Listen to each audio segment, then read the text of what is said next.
Hi guys, this is Nut Angle. So ngayon gagawa tayo ng tinatawag na river knot. So ngayon guys, ganito lang yung paggawa. Madali lang tong gawin. 3 ikot lang tayo sa paggawa ng river knot. At ito, siguraduhin natin guys na kung sablong ilalagay natin ang isang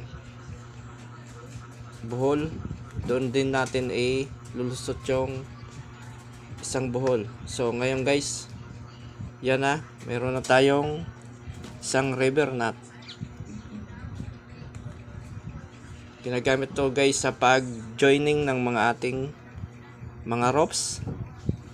Ginagamit namin to sa paglalaot, sa mabilisang pagdugtong, lalo na sa laot, dahil magkakaiba yung sitwasyon ng pagdudugtong sa magkakaiba na paraan. So ngayon guys, thank you for watching.